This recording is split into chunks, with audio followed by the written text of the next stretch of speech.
Hello students, I am Kalpan Dubey, your physics teacher. हमारा क्या चल रहा था? टू डायमेंशनल मोशन, है ना। तो टू डायमेंशनल मोशन में लास्ट क्लास में हमने क्या देखा था? Horizontal projection, oblique projection and some terms जैसे time of flight, maximum range and maximum height. ठीक है, आज हम देखते हैं टू डायमेंशनल मोशन में सर्कुलर मोशन। ठीक है, अब सर्कुलर मोशन क्या होगा? जब कोई ऑब्जेक्ट किसी सर्कुलर पाथ पे, ठीक है, जब कोई ऑब्जेक्ट किसी सर्कुलर पाथ पे मूवमेंट करता है तो उसका जो मोशन होगा वो मोशन क्या कहलाएगा? आपका सर्कुलर मोशन। ठीक है, तो ये होता है सर्कुलर मोशन। अब नेक्स्ट इसमें आता है क्या सर्कुलर मोशन में कि फ्रीक्वेंसी और टाइम पीरियड। तो टाइम पीरियड क्या होगा? जब ऑब्जेक्ट एक पॉइंट से चलना शुरू करके पूरा एक राउंड कवर करके फिर से उसी पॉइंट पे आ जाता है, ठीक है, तो उस पॉइंट पे आने के लिए उसको टोटल जितना टाइम लगा वो टाइम क्या कहलाएगा? उसका टाइम पीरियड। जैसे मैं कहूँगा आपसे कि P1 से उसने चलना चालू किया और पूरा राउंड कवर करके फिर से कहाँ पे आ गया? P1 पे। ठीक है ना, तो P1 से चल के फिर से P1 पे आने में जितना टाइम लगेगा वो टाइम क्या कहलाता है? उसका टाइम पीरियड। ठीक है, जिसे हम किससे रिप्रेजेंट करते हैं? कैपिटल T से। ओके, अब बात आती है फ्रीक्वेंसी। फ्रीक्वेंसी क्या होती है?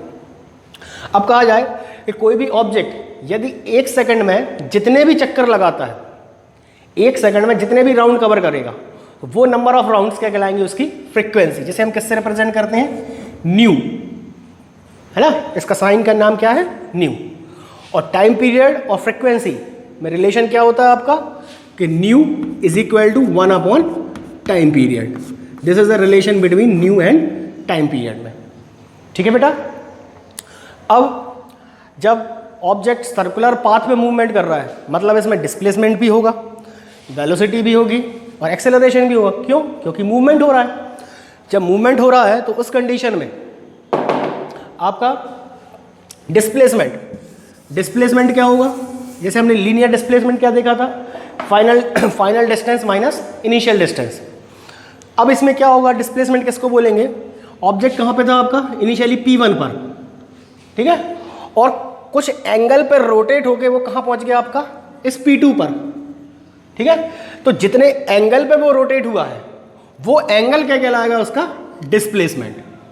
ठीक है, जितने एंगल पे रोटेट हो तो डिस्प्लेसमेंट क्या होगा आपका? Del theta is equal to, अब अपन ने सर्किल के केस में देखा था एंगल क्या होता है? Angle is equal to arc upon radius. तो ये आर्क P1 से P2 क्या मानी हमने? डेल एस, और रेडियस कितनी है इस पाथ की? r। तो क्या मिल जाएगा? Del S upon r। ठीक है, तो ये क्या आया? डिस्प्लेसमेंट। यहां पर डिस्प्लेसमेंट की यूनिट क्या होगी आपकी? रेडियन। ठीक है, यूनिट क्या होगी? रेडियन। ये आया आपका डिस्प्लेसमेंट। अब बात आती है किसकी? वेलोसिटी की। तो यहां पे हम क्या बोलेंगे? Angular velocity. तो एंगुलर वेलोसिटी को हम किससे रिप्रेजेंट करते हैं? आपके ओमेगा से। ओमेगा इज इक्वल टू, अब लीनियर वेलोसिटी क्या होती थी? Rate change of displacement is called the linear velocity. अब यहाँ पे किसकी बात कर रहे हैं हम? Angular velocity. एंगुलर वेलोसिटी क्या होगी? Rate change of angular displacement. Angular displacement कितना था? Del theta. तो क्या मिल जाएगा? Del theta upon del T. ठीक है, यूनिट रेडियन पर सेकेंड। क्लियर बेटा? अब यहां पर थर्ड एक्सेलरेशन। एक्सेलरेशन को हम किससे रिप्रेजेंट करते हैं? यहां पर अल्फा से। जैसे क्या बोलते हैं? Angular acceleration. अब वहां पे लीनियर एक्सेलरेशन क्या था आपका? Rate change of linear velocity is called the linear acceleration. अब यहां पे किसकी बात करना है अपन? एंगुलर की। तो एंगुलर एक्सेलरेशन क्या होगा? Rate change of angular velocity is called the angular acceleration. That means del omega upon del T. Unit क्या होगी? रेडियन पर सेकंड स्क्वायर। ठीक है बेटा, ये तीन चीजें होती हैं आपकी। इतने में कोई डाउट? नो। अब अपन ये तो हमने सिर्फ छोटे छोटे फॉर्म के लिए लिया।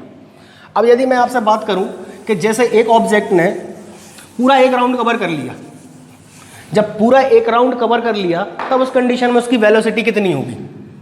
तो ओमेगा इज इक्वल टू क्या होता है आपका? Theta upon T. अब उसने क्या किया?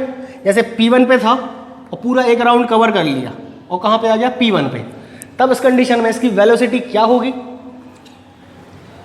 Theta upon T. अब उसने कितने डिग्री पर रोटेट हो गया वो पूरा, ये पूरा रोटेशन उसका कंप्लीट हो गया यहां तक, तो कितने degree 360 that means 2 pi upon, अभी बताया था मैंने एक राउंड पूरा कवर करने में जितना टाइम लगता है वो क्या कहलाता है उसका टाइम पीरियड।